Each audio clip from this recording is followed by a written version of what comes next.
I should be able to see my screen.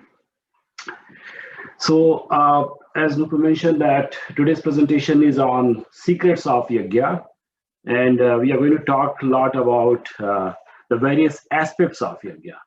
And there is a heavy emphasis on the scientific aspects of Yajna and spiritual part as well. So my name is Prashant Shrivastava, and I'm co-presenting this presentation with Nisar Thakkarji. So let me just dive into the presentation itself now. So the agenda of today's this presentation is we are going to give you a brief intro of Yajna. Then Nisarji is going to talk about the origin of Yajna, how the Yajna came into existence. That will follow with the Yajna philosophy. And then we are going to talk about the process of Yajna, that how the ritual is performed when we do Yajna. And the last aspect, which will be heavily on scientific aspects of Yajna, which most of us are not very much well aware of. So we have done lots of research, and we are going to present some of our research findings. So this is the meaning of Yajna. First of all, when we do Yajna, normally, especially the kids and youth, they don't understand the full meaning of Yajna. So here, I have presented the meaning of Yajna, which is a selfless sacrifice for noble purpose. And this looks a little bit heavy in terms of words, what we are using. But basically, selfless means which is not self-centered. Whatever activities we do for the welfare of others and for the noble purposes, that is called Yajna. And then Yajna, when we do, we pray for the welfare of everyone. And then the third element, which is also very important element of Yajna, is that it promotes the highest human values possible in a human being. So those are the three key elements which are, for the Yajna. Now all these three codes or three definition elements, I got from awgp.org, which is All World Gayatri Parivar org. And as Nupu mentioned, that this is located in our headquarters, located in Shanti Kunj Haridwar, and we have got across the world, we have got branches, and we have got millions of followers. And our Gurudev Pandit Sri Ram Sharma Acharya, he has written over 3,000 books on all aspects of a human life. So in any of the books you can pick from Gurudev Pandit Sri Ram Sharma Acharya, and you will find that this will follow one of these three things. So whether selfless sacrifice or working for the welfare of others and promoting a highest possible human value within an individual. So what does this mean, Yajna? So if you think about that in natural process, lots of things are being sacrificed. So let's talk about the sun. We get sun energy. And in sun energy, when sun Devta, we call as a Surya Devta, when sun Devta gives us energy, sun Devta doesn't have any expectation from us. So that's the process of giving to human beings. So sun gives us heat and energy, and then how our survival depends upon the sun energy. The second thing is that all the water bodies in the world, they give water. Without water, our existence is impossible. So again, when a river gives us water, or when there's a rain in the water, we don't. There's no expectation from the river body or from the Indra Devta, to whom we believe that rain comes from Indra Devta. Same thing from tree plants. They give us oxygen. They take our carbon monoxide and they convert into oxygen. They give fruits to us without an expectation. And then there's the Mother Earth. We get our food and shelter and clothes. Everything, our survival is based upon the Mother Earth. And those things are given to us without any expectation. So focus on the definition of Yajna means any sacrifices which is done without any expectation, and it is done for the noble purpose. Now the next close to our home is that we all know that our parents, since our birth, and especially the mother, which keeps a child in her belly in 9 months, and without any expectation. So her sacrifice is also type of yajna. If you think about the coaches, they also do yajna. What is their interest to make you a skilled player? There's absolutely no expectation, but they give you best coaching possible. Same thing, the teachers give the education to the kids, to the students, without expectation. They all are getting paid through certain agencies, but the expectation is not much other than, you do the basic things. So everybody is doing yajna. So when we are doing yajna, this reminds us as a human being that are we sacrificing enough for others? Because most of the time we sacrifice for ourselves, for our family, for the self-interest. But anything which is selfless means beyond our family. What we do for others, for the community, for the nature, those things are all called yajna. So I just want to, make sure that you understand the definition of yajna. Anything which is done without any expectation is basically called yajna. So with this, I will ask Nisarji to go ahead with the next slide, which is on origin of yajna. Hello, everyone. I hope you can hear me properly. So origin of yajna. So Prasanji has explained the definition of yajna. It means sacrifice, devotion, worship, offering to any ritual done in front of a sacred fire. Some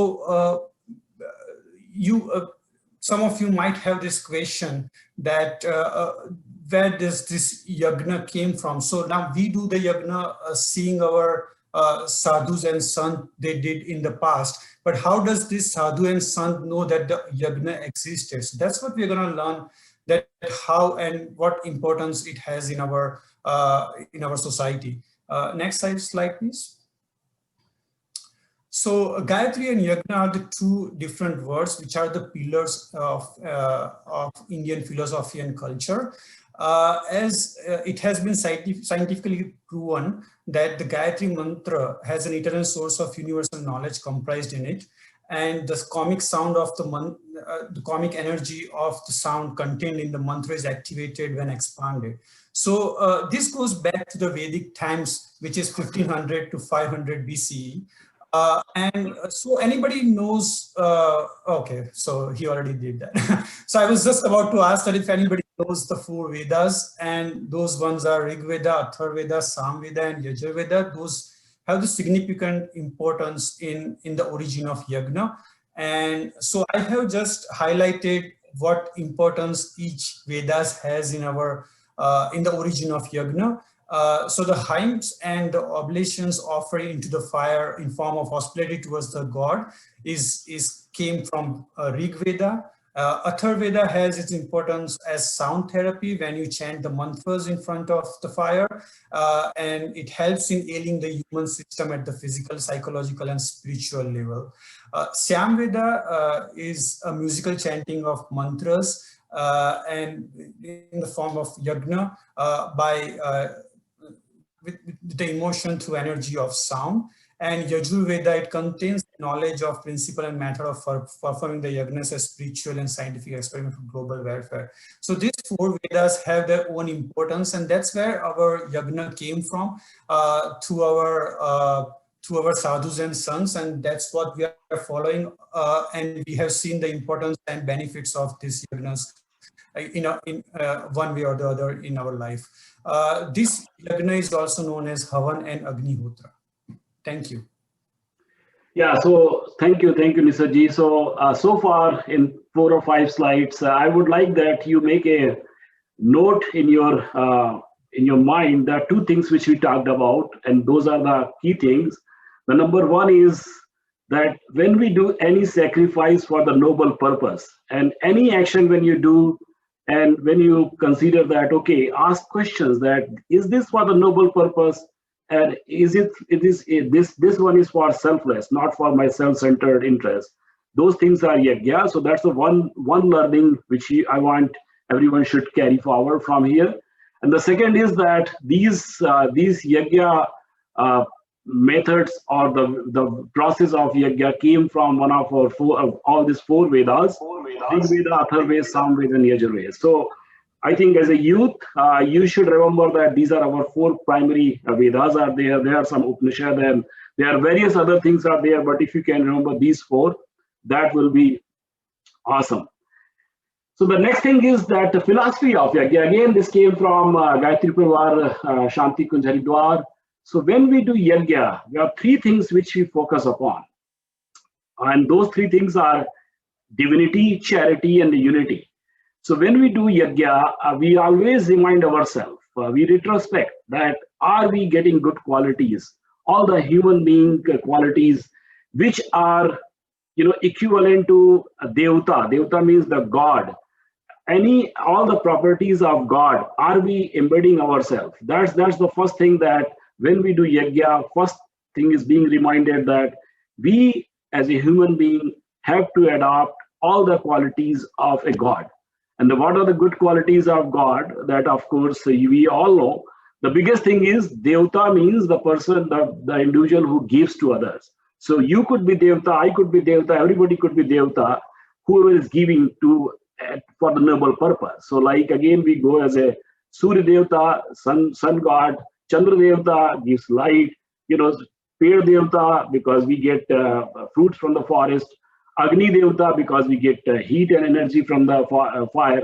So all the qualities of a Devta is giving to a universe, and that follows to the charity.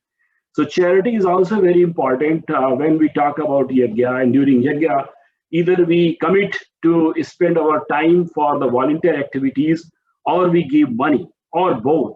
So actually, money is less important than time, and the time is we spend on doing volunteer activities. So again, going back to the sacrifice for the noble purpose, are we giving enough time?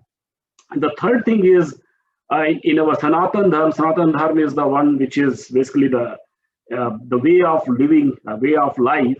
And Hinduism is strongly founded on the Sanatan Dharma. That's the meaning that we as an individual, we are part of this universe. So Aham Brahmasmi means I am part of this Brahmand with the universe. So all this divinity, charity, and the unity, these are the three elements of a yajna. So what are the things are involved in yajna? There are four physical elements of yajnas are there. So first is that you see this Havan Kund. This is the basically inverted pyramid made out of copper. I'm going to spend a little bit time on this one on certain research. Then this is the place where we perform yajna on this kund. The next thing is that this is the fire agent, this samidha or this nariyal, basically some places called as a khopra. Then we use the ghee, which is the clarified butter out of cow's milk. And very specifically, it is said in our Vedas that cow's milk, the ghee from the cow's milk is purest form. Of course, we can use other ghee if cow's ghees are not available. And then there's the fourth element is the Havan Samagri. And the Havan Samagri is what we see, that brown color stuff. Basically, it's a mixture of lots of medicinal herbs, botanical plants, grains, and then sweet constituents. I will describe what exactly those things are in subsequent slides. These are the four elements are in physical form are required before we perform yajna. So when typically a youth, when they sit in, because of parents ask that come and we will do yajna, we feel that yajna is a huge thing, a big thing. But basically, if you see, the total yajna is broken down into four different phases. One is the prepare, invite, perform, and the farewell. So prepare is that, like when you invite to now here when we are doing yajna, basically we invite all the divine powers in our house or wherever we perform this yajna. So here, before we invite God, actually we prepare ourselves. Very similar to how you wear clean clothes or clean your house. Similar to that, when we invite God, we prepare ourselves. Whoever is all the individuals who are being part of yajna, first of all, they have to be prepared, or they have to be eligible to invite the divine powers. The second is the invitation itself. The third is then you perform certain rituals or some actions you take during that yajna time. And the fourth one is that when you invite divine power, you give them farewell. So remember that these are the four different forms of yajnas are there. So this is the first form, which is the preparation before you invite God. So first of all, if you see in the bottom extreme left is the first phase is the purification. Pavitri Karanam, we call as it. That means when I'm inviting God, I want to be pure. And pure not from external side, pure from internal side. What does that mean? We take water on the left hand, we sprinkle on and we use the mantra.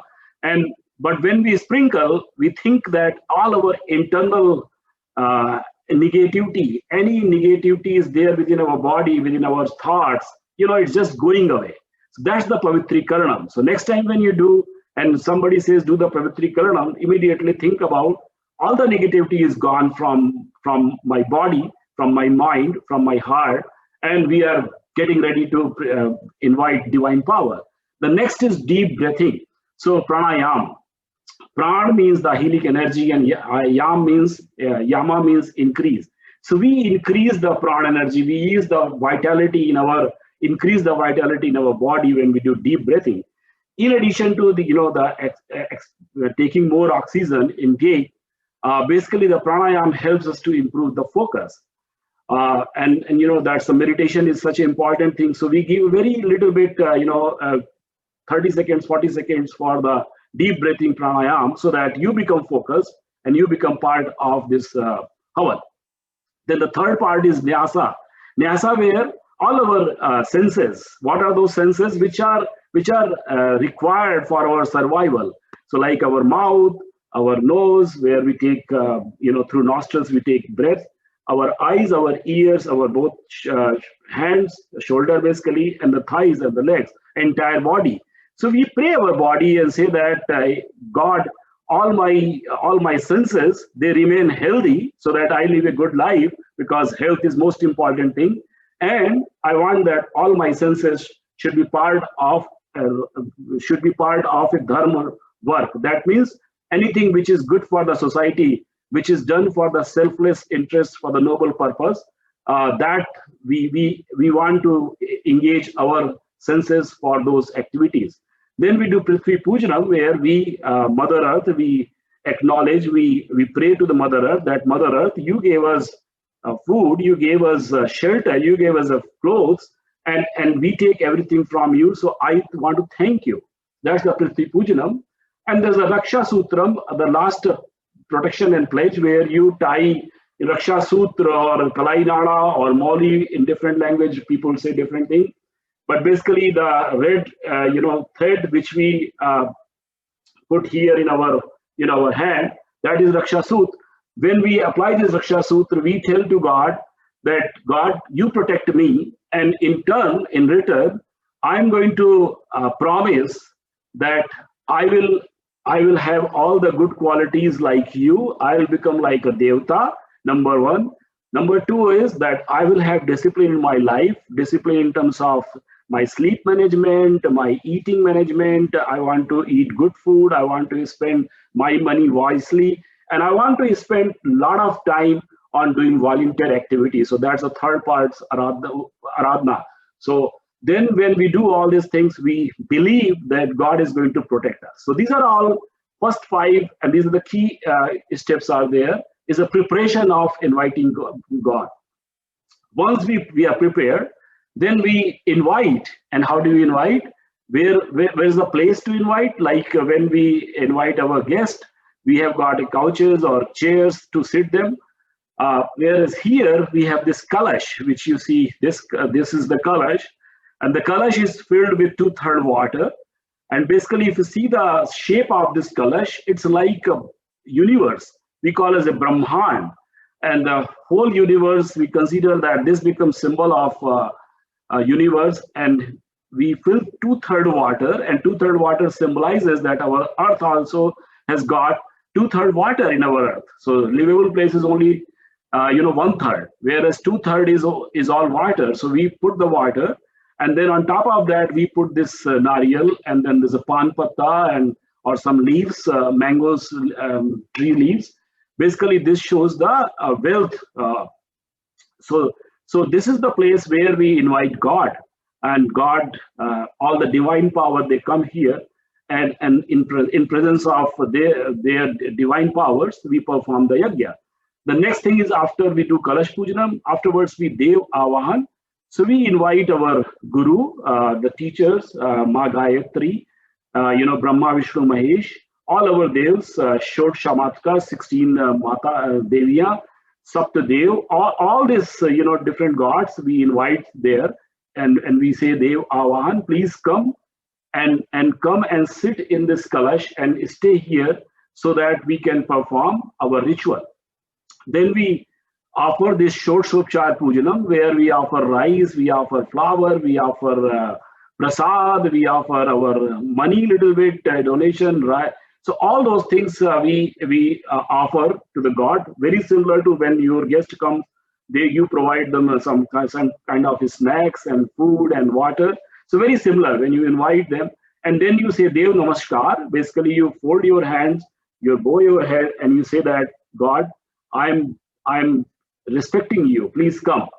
And then we do Swasti Vachanam, where we perform some rituals for the welfare of everybody. And when we say everybody, means Brahaspati, Vanaspati, universe, plants, trees, sun, everything in the world.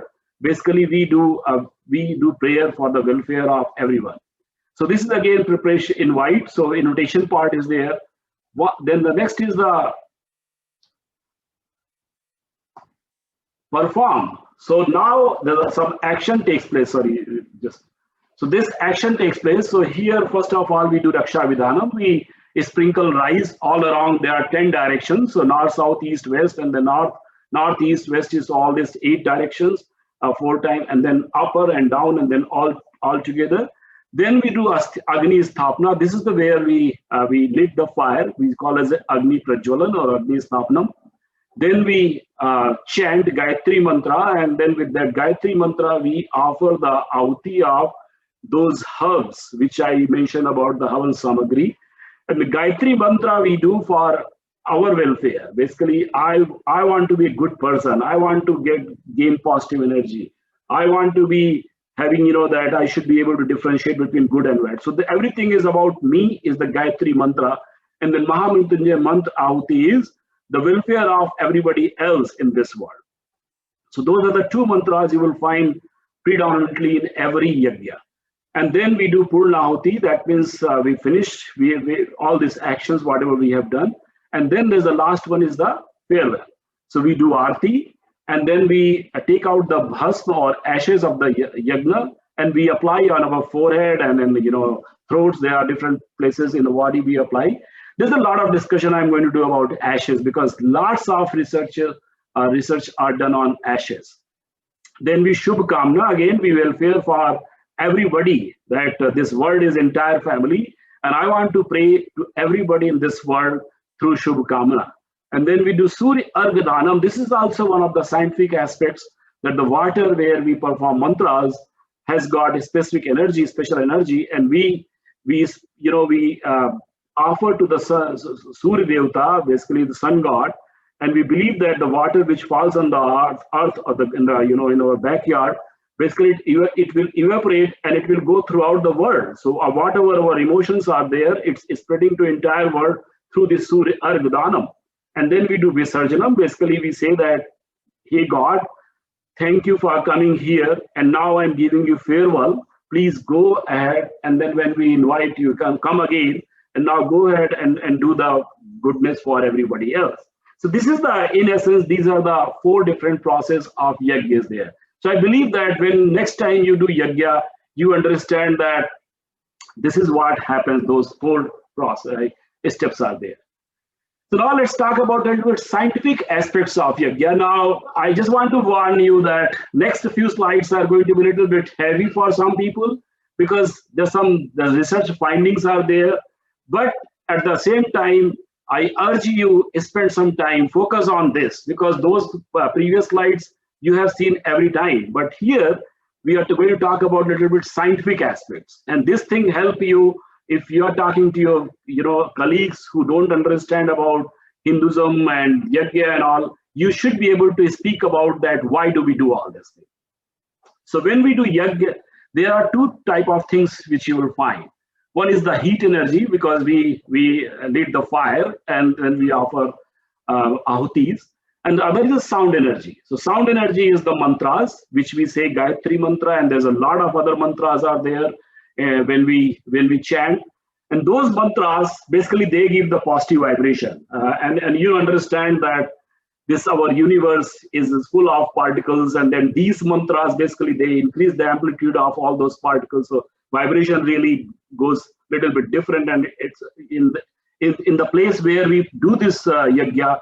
About actually, there's a research paper in 12 kilometer of radius, the entire vibration is there. Of course, the local place is more vibrated than anything away 10, 12 kilometers from the place where we perform yajna. When our brain cells, they open up because of those mantras, because of the sound, energy, and our spirituality level goes up. And there's a research has been done on these three aspects. Now, in terms of heat energy, there's a lot of health benefits are there. I'm going to discuss more on this. There's studies which have shown that human health gets benefited out of yajna. The bacterial power, the level of bacteria goes down significantly wherever we do yajna, and the environment gets purified. Those are the findings. So, in general, we use this wood. Wood is basically made of either sandalwood or mango wood or people wood, and there's other deodar and burgad and all. So I have not written the name because you would not know everything. And then there is a fragrance and odors we get because of, so anything where the foul smell is there in our house, these things, camphor, saffrons, this nutmeg, cardamom, those are the part of this havan samagri. They help us. This ghee or grains and fruits, there the healthy constituents are there. We add lots of sweet substances, so sugar, honey, jaggery, dried fruits, and then there's a lot of medicinal herbs are there. So these are the you may not know the names, but they come from the Ayurveda, and they are all invented by our rishis, basically the sages, saints from the Vedic time, from the olden time, and they have got various qualities for the human health. And in addition to these herbs, always, in fact, there's a research paper that you can add additional herbs to cure, actually the cancer can be cured, diabetes can be cured, piles can be cured, your arthritis can be cured. So there are a number of diseases can be cured by adding different types of herbs. So this is very important. It's not just the spiritual activity. Basically, it's the activity which is for our health. So these are the different types of herbs what you are seeing, and they are basically have got medicinal plants and botanical plants. They have got property. When you turn this fire on and then you offer this herbs, and basically the havan, ahuti, when you give ahuti through havan samagri, on environmental side, the pathogenic bacterial level goes down, and quite significantly it goes down. I will show you some of the data. In addition, it reduces the oxide of sulfur and oxide of nitrogen. There's a strong evidence are there. In addition, that particulate level, the ppm also goes down quite significantly. So those are the environmental benefits are there. In terms of health benefits, when you sit in the yajna and you take all these vapors, these vapors goes through your nasal and then they go to your body, and basically they have enormous benefit in your body. In addition to this nasal inhalation, basically your body pores also inhale this all vapor. And that's the one reason you might have seen that your parents would have told that wear kurta pajama or wear something loose clothes, don't wear jeans, because you want that your body should be open so that all this air can be sucked through your body pores. That's a very important. That's why they, whenever you see the priest is performing the yajna, they wear dhoti and kurta, because they want to also take benefit out of this. So these are the benefit. Now, other beautiful benefit of yajna is there. When you sit in the yajna as a community, or as a your friends and family and other members of community or the social circle, what happens? This, if we consider these are the plants which are having medicinal properties, you understand that a medicine can be given into 3 different forms. And what are those forms? The first form is the solid form. You take a pills. If I have a headache, I go and take Tylenol, and it's in solid form. Tylenol takes a little bit time because it's a solid form. It goes in my body, and of course, it creates something in my body, and I get relief out of my headache. That's a solid form. The next form is the liquid form. If you have some severe problem, doctors give you injection, and how they are administering injection through liquid. So liquid is the other form of giving medicine, and where the effect is a little faster than the solid form, which is the tablet. But the fastest one is the gaseous form. So if somebody is going for a surgery, they get anesthesia, and anesthesia is what? It's basically a vapor form. It's gas which is given. So consider that everybody who is sitting here, and then the chemical part, this is called actually in the plants and the herbs, there's a specific chemical is called phytochemical.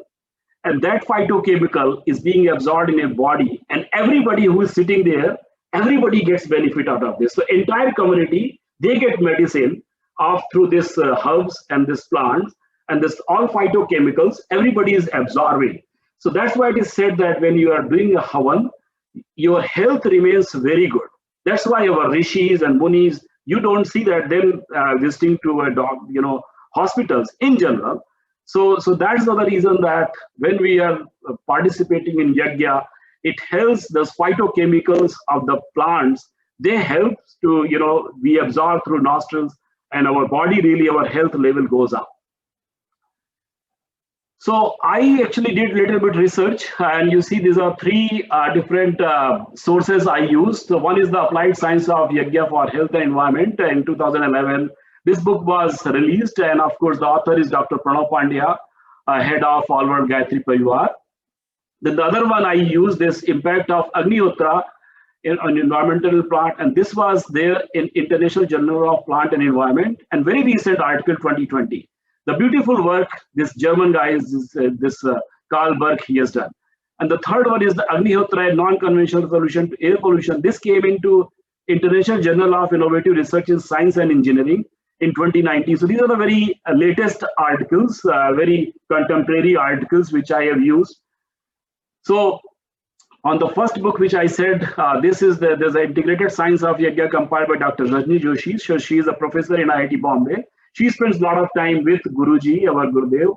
And if you just do Google, you will find 4 or 5 minutes of her video.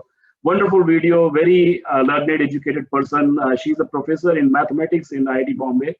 So in her book, she has written that this experiment was done in, under Director of Environment and Technical Consultant and UP Pollution Control Board. And they, before yajna, they found the air sample in the level of sulfur dioxide was 3.26 milligram. And after yajna, this went down almost 75%. It turned into 3.26 to 0.8. Level of nitrous oxide went down from 1.16 to 1.02. So that's why I go back to my that slide where I was showing you that oxide of nitrogen and oxide of sulfur, they go down significantly. Same thing for bacterial count in the water samples in the near Yajnashala. So before yajna, there was 4,500, but then after yajna, it went to 1,250. So enormous change, and there's all evidence are there. I love this infographics. If you see here, this is again I got from this Ulrich Berg. This is a very recent study in 2020 he has done. This German scholar, he's a professor there. And if you see, actually it gives me lots of information. So first is you see extreme right on the top is the sun. And he says the first rays of the sun at sunrise, when we get in the early morning, this rays, whatever we get early in the morning, has got extreme healing properties. Anything comes into the contact of those sun rays in the morning hours, whether it's a human being, whether it's an animal, whether it's a plants, they all get healed. And so this, he says that this Carl Burke has told that extreme important thing is there. Those who are early riser, they get benefit out of this.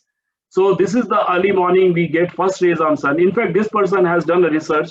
He has developed a software, and he said that this timing is so important that in one country, one city may have a different time of this flood of energy. He's used the word called the flood of energy, which we get from solar energy. And he says that flood of energy, the benefit of flood of energy is different in different places at different times. So there's a software. If you go and put your own place, for example, Edmonton, you will find that when to be done this yagya. So then this energy is received, and he said that copper pyramid receiver. So he said that use this copper pyramid, of course, this Agnihotra.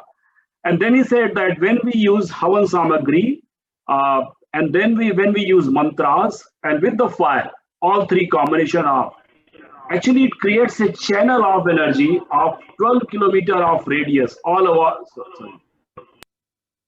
around this 12 kilometer of radius. Anything within that 12 kilometer of radius, any human being, any animal, any plant, they all get benefit out of this. So it's a wonderful research Ulrich has done. In fact, if you go and search his name, you will find that from 2008 to 2020, he has done lots of research. He has written lots of books, and lots of work has been done. So this I'm giving you, this is some Western, out of India, some researches are done. Of course, as I mentioned that in India also lots of research are done. Now, other than this, he mentioned that wherever yagya is done, the nearby all the water bodies, their pollution level goes significantly down. They are more potable. And then he said that after the ash, whatever ash is generated, if you put in the water, it helps to reduce the pollution level. So excellent study. I will advise that each of you spend a little bit time on reading about Ulrich Burke. So his finding was that with yagya, the water quality improves, biodiversity improves, soil quality improves, and then human health improves. All those four things, they improve. And then based on that, in fact, I just pulled some of the data. So if you see the chemical oxygen demand, so basically what he did, he has mentioned this study in Mumbai from the textile process industry. They took the effluent water, and they found that if you take the water as is and you try to put a fish there, the fish will not survive. Fish will die because of this high COD, chemical oxygen demand. Basically, it's organic pollutant in the water. But if you use, he said that 0.5 gram per 100 milliliter of husk, keep adding, and you will find that your COD goes down, and then your fishes, your biotic life actually can survive here. It's a wonderful research in this particular study. The next one is, this is the example in Australia. In Australia, there was a place where they dug a bore well. And when they took the water, they did analysis before making, ensuring that whether it's drinkable or not. They found the salinity level was basically 1150 unit, which is very high, you cannot drink. And then pH was also 9.5. So both properties made this water unpotable. And then they started adding for 6 months, every day they did the havan there next to the bore well. And they added the ashes, the husk of the havan into that bore well. And they found after 6 months, the pH level went down to 7.2, and then salinity went down to 720. That means the water became potable. So this is then done in Australia. This other study of in India, in Madhya Pradesh. So this is the Narmada River. This you see in the Google. And then they found the 4 places. I've identified Bhavani and then there is Maheshwar, and then the Mandaleshwar and Omkareshwar. So these four places, and they all, on the bank of this Narmada River. And this is the World Health Organization's parameters are there: pH, total solid, total hardness, chlorides. You all know, and you see that in Omkareshwar, which is here, what were the water level in Mandaleshwar, which is very next to the Maheshwar place where this. So Maheshwar had the Yajñashala next to this one, whereas these places, they did not have Yajñashala nearby. And you see the effect of this Yajñ. The water pH level is very conducible, very drinkable. The total solids and all the water properties are significantly better than any other place. So what does it tell? That certainly Yajna has got a scientific basis, and then it's, so this is the slide which again I took from Gayatri Parivar Shanti Kunj. So when we do Yajna, it's actually complete therapy.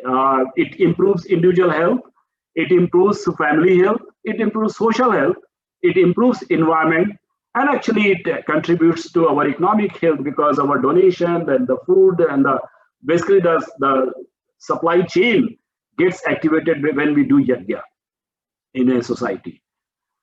So conclusion, now hereafter I believe a little bit heavy dose, but based on this, I would strongly recommend that you go and read, do a little bit research. But now hereafter you will say that it's not just a spiritual practice, it has a scientific basis.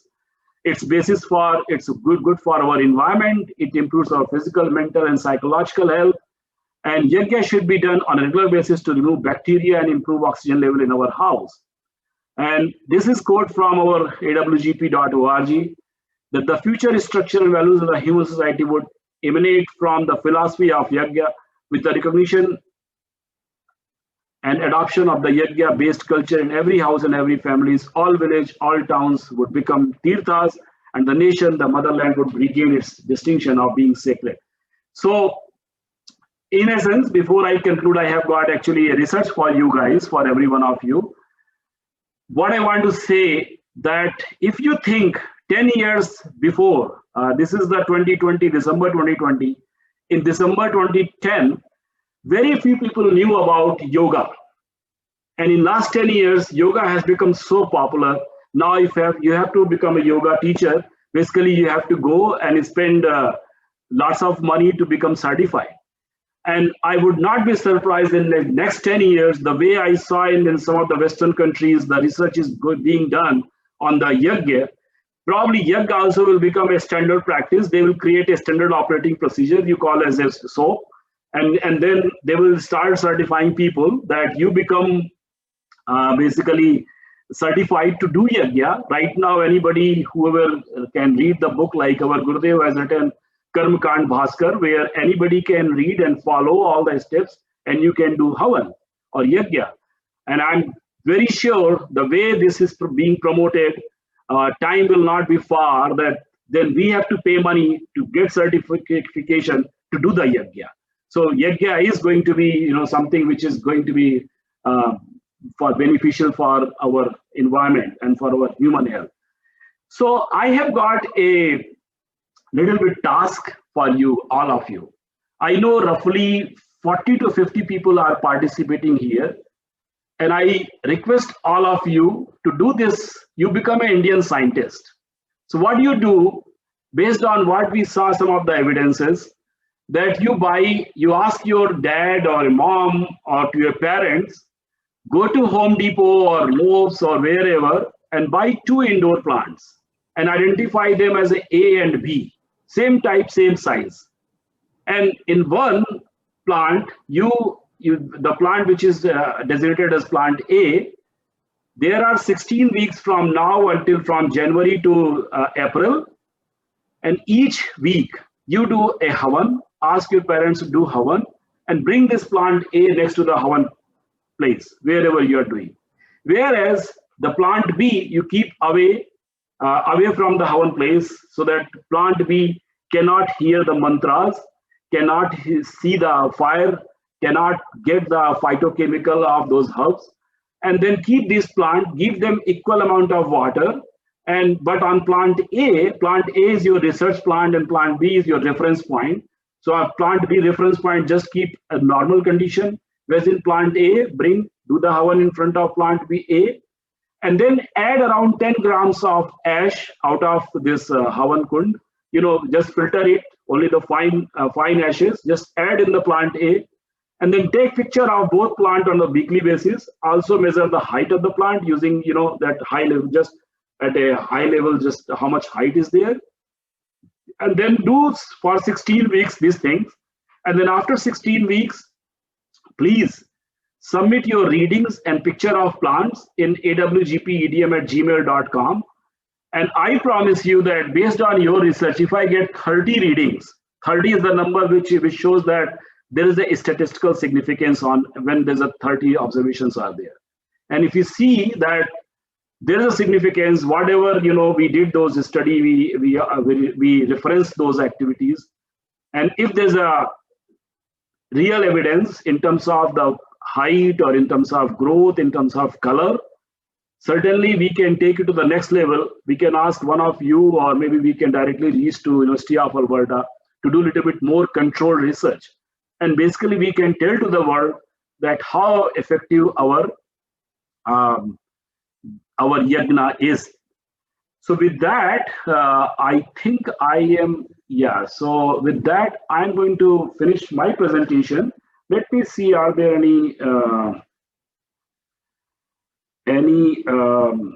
so 2 questions are there.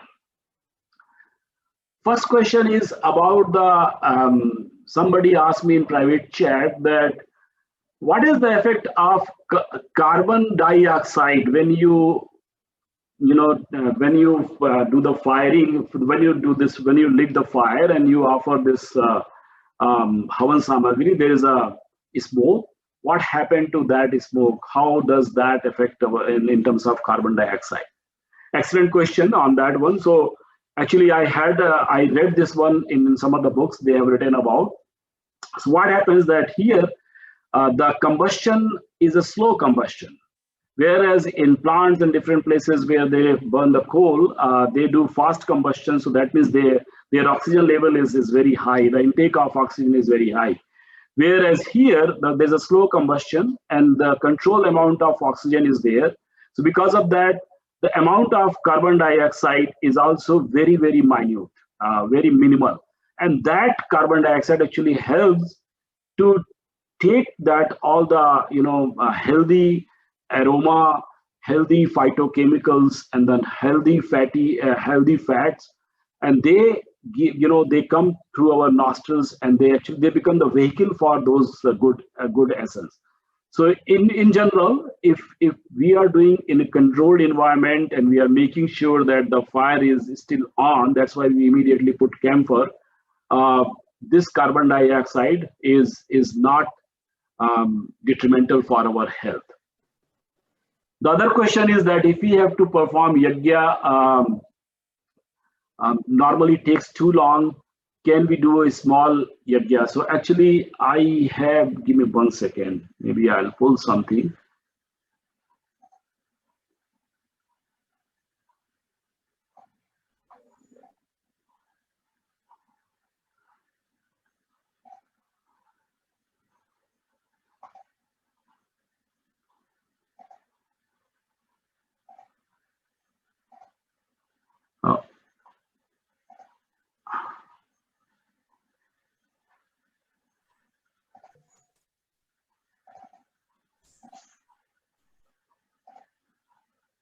My bad, give me 1 second. I don't know why I'm not able to see this thing.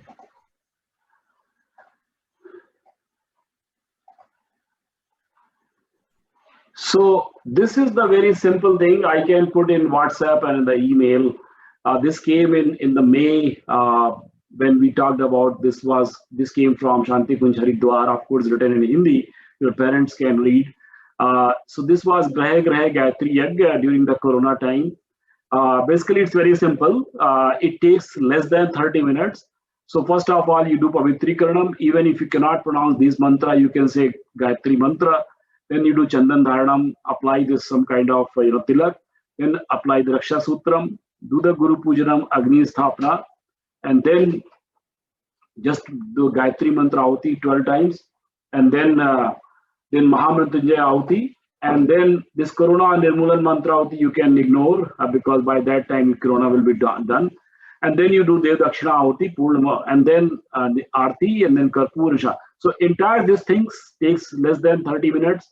And then Havan Samagri, one can make in their house. Just use the rice, the ghee, the gur or jaggery, and then jaw is the barley and the til, and then Javitri, Google. These are all these things are available. Actually, Gurudev has written the Science of Gayatri, Gayatri Mahavigyan. How much value we should take this one. So this is anybody can do, and I would strongly encourage you, as I mentioned, that please do this this exercise which I told to you to do that one, this particular activities. So this, if you want to become Indian scientist, and if you feel proud of being an Indian and proud of being Hindu and a spiritual person, do this this particular exercise for 4 months. So now from January onwards, we'll have 16 weeks. And if I have got 16 weeks reading from at least 40 people, which gives me the reading in terms of heights and the picture of the plant A and plant B, just identify with plant A and plant B, that will be the awesome. Then we can ask some of the youth among you to do a little bit, PowerPoint, and then I will be able to share with you guys. So with this, one more thing I want to tell you that on January 1st, we are going to do a Deep Yajna, which will be very short form. It won't be longer version of the Yajna, but certainly whatever today you learn, those 4 steps, you will be able to visualize. And then I strongly ask you to ask your parents that please parents, do for 16 weeks this Yajna. And before that, I want to bring 2 plants and I want to do this experiment.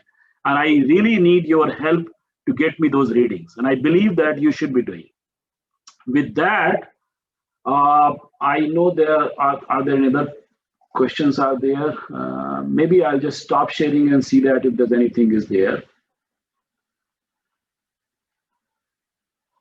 I am. Okay, so one question somebody has asked about, is there any major difference between the effect of Deep Yajna versus the effect of Havan? Very good question. So Gurudev has written, Gurudev has given a Deep Yajna as the other type of Yajna, because normal Yajna takes longer time. And of course, because of we all live in the urban place, the smoke detectors are there and wire sprinkler system is there. If there's a lot of heat, basically those, if you are in an industry setup, the water will start falling, then it will create a havoc. So Gurudev has written that you can perform Deep Yajna. All the mantras we do as very similar to Purna Havan. Only thing is, instead of using this herbs and we give this ahuti with the Havan Samagri, there we give ahuti as a bhavnatmak ahuti. We light the deepak, and at same time we use the agarbatti. So agarbatti has got the same type of herbal property, the medicinal property. So through agarbatti we get benefit out of the herbs, and then the fire is there, and then bhavnatmak ahuti we give. So it's very similar, but it is a short version and it's easy version anybody can do. Let me see any other messages there.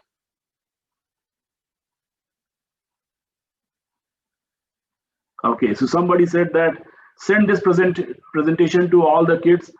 We will, once it is finished, we will send it to everybody, and then you guys can see. And of course, you can ask any questions now during this one, and anybody has any questions, you can send me an email. Of course, there's somebody has said that we understood the Yajna, can you do in our house? Certainly, in Gayatri Parivar, we are always ready, and we don't charge anything because we also consider our time is we are doing Yajna. So if you invite us, more than you, actually, I thank you that you are giving me opportunity to do my part, to do my Yajna, because my Yajna is to give time donation, do something volunteer. So we will come. We'll be very happy to perform yajna at any time to your house. And actually now we have got a good team. Our team is growing every day, and any one of us can do yajna. Absolutely, we don't charge anything. Our time and money is everything on us. If you don't have even yajna samagri, tell us, we will bring. So no charge to you. Only commitment from you is your time and your house. Anything else? Where is the best place in the house to perform yajna? Excellent question. There is nothing written on any place. Typically, when it is a summer, our recommendation is to do it outside, outdoors, so that everybody in entire community, everybody gets benefit. Because as I mentioned, if you go to that Ulrich Berg presentation, 12 kilometers of the radius is there, where everybody gets benefit. Of course, the closest one gets the maximum benefit and the farthest one gets the least benefit. But certainly, so inside the house, I would say that the place where you feel that the fumigation, the fume of the herbs and the vapor and the heat can spread all over the house, that is the place. So any central place, you can perform yajna. Anything else is there? So with this, I think we are right there, 5:09. I have taken a little bit more time.